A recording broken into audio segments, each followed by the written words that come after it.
Here are 5 ways of tying a loop into a length of line. We can tie a bowline on a bight, a bowline in a doubled line, an alpine butterfly knot, or an overhand knot. A bowline on a bight, that is to say, a bowline in the middle of a line, as opposed to at the end of it. We can do this 2 ways. One way, we double the line. Then we form our 6, our bowline 6, to make the hole. There's the 6. Then we take the bight at the end, our rabbit, up through the hole. But instead of going round the tree and back down the hole, we come out of the hole and go over the 2 loops of the standing part, and then bring our bight up behind the tree.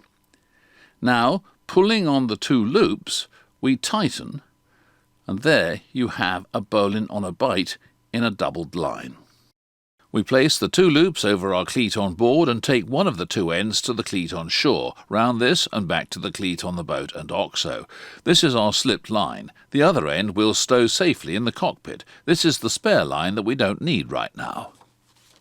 Now the other way of tying a bowline on a bight, where we end up with a single line for the loop.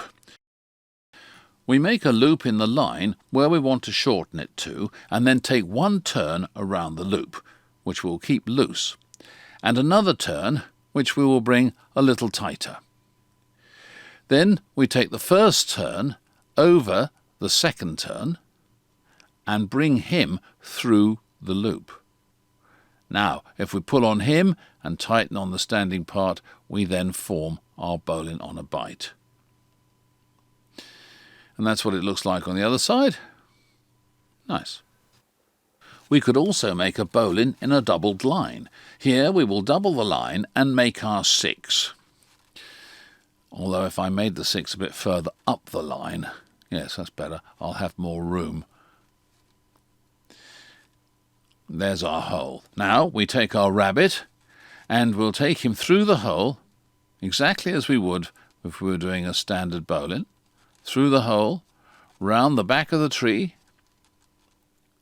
and back down through the hole again, and then tighten. And there you have a bowline in a doubled line. Now I've done this in miniature, but if you do this in a long line, and if you create loops that are about 3 feet long, you have an MOB retrieval sling. You put the casualties' arms through here, you put their legs through here, and then you've got a handily created loop that you can attach a carabiner to and maybe get them out. The Alpine butterfly knot is an elegant way of putting a loop into the middle of a line. We decide where we want the loop, and then lay the rope across the hand, and then take 2 turns around the hand. 1, and there's a second. Keep it fairly loose. Now we have 3 lines of rope across the hand, and we'll take the second one underneath the top one, and then over it and the bottom line, and then up behind these 2 lines.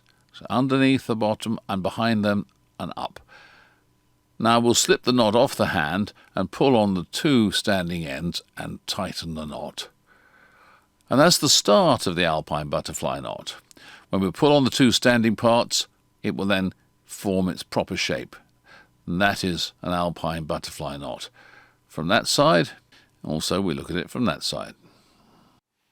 Finally, we have the overhand knot in a doubled line. We double up the line and then simply tie a knot in it.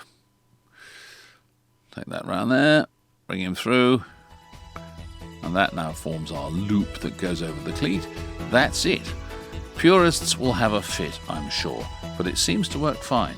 So there we have a number of ways of shortening a line by tying a loop into it.